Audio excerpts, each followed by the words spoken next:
Essa semana a gente conversou 2 vezes, assim, acho que mais longamente, de maneira mais detalhada, na nossa primeira edição, no primeiro programa, sobre a Lei Anti-Oruan. Ela foi batizada assim, mas na verdade ela está sendo proposta como uma proibição de destinação de recursos públicos para artistas que, segundo um pretenso juízo aí, que carrega muita subjetividade, né?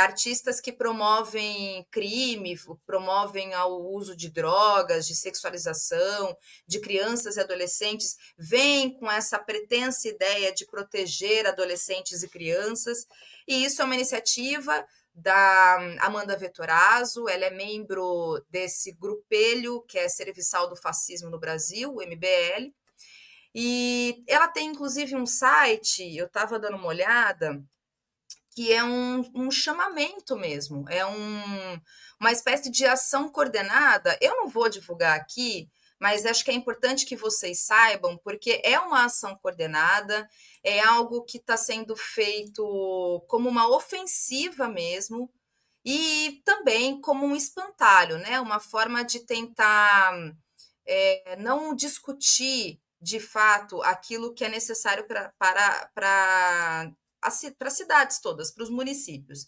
Esse site ele chama Lei Anti-Oruan, e ele é uma ação, então, que é apresentado justamente o projeto Lei Anti-Oruan, e ela chama, então, os vereadores do Brasil todo para que apresentem esse projeto de lei, que, segundo o que dizem, é o financiamento público de shows e eventos que promovam apologia ao crime e ao funk criminoso e ao uso de drogas. Está escrito isso, tá? Ao funk criminoso e ao uso de drogas.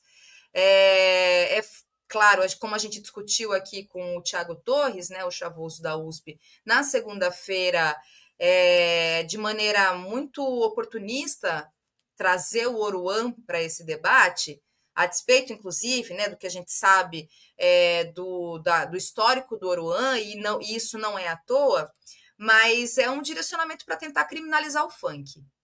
E aí a gente discutiu, inclusive, isso na quarta-feira com o Tiagson, que é um especialista em funk. Então, de fato, em resumo, é uma perseguição ao funk e, no limite, uma perseguição a uma cultura de jovens negros periféricos das quebradas, das favelas desse país. Que a gente sabe que criminalizar o funk é criminalizar os funkeiros, criminalizar quem se entretém através do funk, criminalizar essa arte e essa forma de se entreter e de se pensar o mundo, queiram ou não queira, é isso também, e de se entender o mundo, com todas as polêmicas e todas as discussões que a gente pode fazer a partir das letras do funk, mas é uma perseguição a essas pessoas. Lembrem-se que em 2019 houve uma chacina em São Paulo, na favela de Paraisópolis, em que a polícia militar assassinou jovens e adolescentes que estavam no baile funk, e o que a gente tem, então, é uma ofensiva para tentar criminalizar e, no limite, assassinar essas pessoas que estão se divertindo, né? É cultura de favela, é cultura de periferia, é cultura de pessoas pretas, racializadas. Então, essa é a ofensiva do MBL, da extrema-direita, utilizando a partir de uma prerrogativa de lei. E o que a gente tem hoje, o Maxwell que me enviou, inclusive, isso eu vou colocar na tela e eu vou ler para vocês, porque na cidade de Recife, ou do Recife, eu nunca sei se é do Recife ou de Recife, me corrijam, por favor, viu, gente? Se eu não sei se é de Recife ou do Recife. Mas o Maxwell me enviou, olha só, esse vereador do PL, obviamente, Tiago Medina, então ele está apresentando um PL que proíbe shows com apologia ao crime e temas sexuais. Esse projeto de lei ele propõe regras mais rígidas para a contratação de artistas e eventos financiados com recursos públicos, de autoria do vereador, né, como eu falei, Tiago Medina, que proíbe a participação de cantores, bandas e espetáculos em suas apresentações que façam apologia ao crime, incentivem o uso de drogas ou abordem temas sexuais. Caso aprovado, o texto valerá para qualquer evento organizado, patrocinado pela Prefeitura do Recife.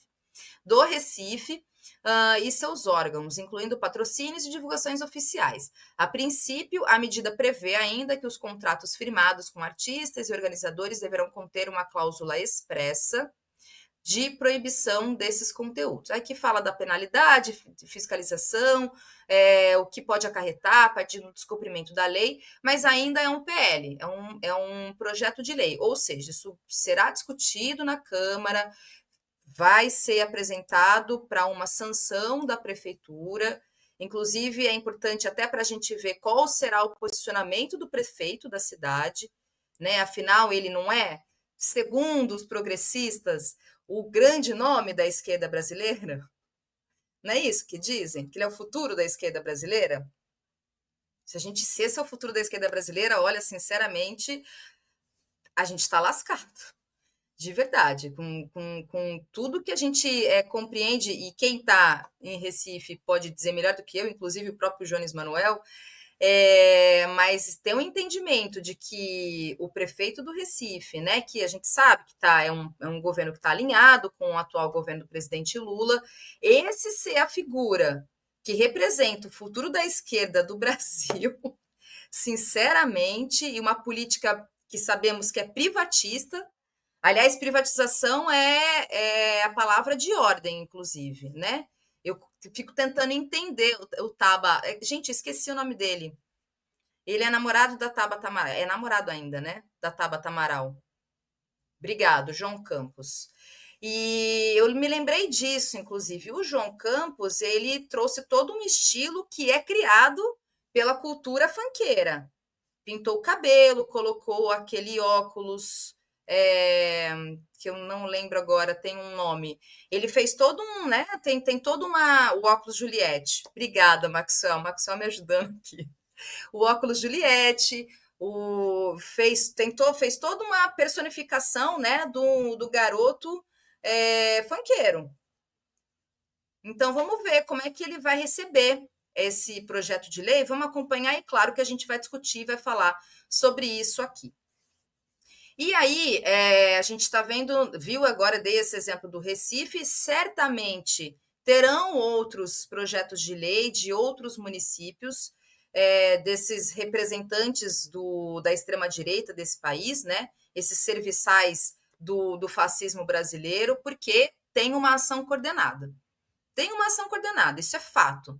Né? Tem um site chamado Lei Anti-Oruan. E aí a Amanda Vettorazzo faz um chamamento, inclusive a pessoa ela pode se inscrever exatamente como se fosse um formulário que você preenche com nome, e-mail, WhatsApp, a cidade, o estado. Quer dizer, então, assim, é algo que está sendo organizado para que esse projeto de lei anti-Oruan seja pulverizado para o país todo. Então, a gente vai acompanhar, vai falar, vai discutir fartamente e, mais do que isso, vai combater isso, combater. Isso é o mais importante. Mais importante de tudo, além de informarmos aqui, falarmos sobre isso, nós iremos combater, porque isso é uma ação coordenada para criminalizar a juventude pobre, preta, periférica, favelizada, racializada desse país. É isso. E que promove, no limite, crime, assassinato, chacina. É isso que vai acontecer. Criminalizar o funk, seja como for, tentar proibir um show de funk, os funkeiros e funkeiras desse país, no limite é para que essa juventude, primeiro, não se entretenha, e segundo, para que a polícia avance cada vez mais e promova a violência policial, que a gente sabe que sempre promove, que a gente acompanha e sabe muito bem. Como eu falei, a gente teve a chacina em Paraisópolis em 2019 e a gente só sabe, inclusive, mas para quem está nesses espaços todos, como o Thiago Torres que veio aqui, como o Thiagson que veio aqui, outras pessoas que a gente quer falar e discutir, sabem muito bem como é que funciona, como é que a polícia trata o funkeiro, o jovem, dentro da quebrada, dentro da favela, dentro da periferia. Então, é isso que a gente vai aqui acompanhar e, para além disso, combater. Sem moralizar, inclusive, pelo contrário, discutir as próprias contradições presentes no movimento funk, nas músicas que no conteúdo das músicas, tudo que está colocado. E é sobre isso que a gente falou essa semana e a gente certamente vai falar outras tantas vezes. Quantas oportunidades a gente puder e tiver que falar sobre isso, nós iremos falar. Porque hoje a bola da vez é criminalizar o funk. Como no passado foi o rap, ainda é de alguma forma, mas o rap já foi perseguido, a gente sabe disso.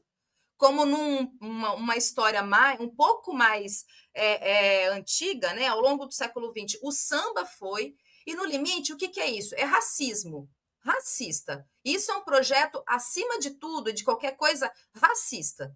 É disso que a gente está falando.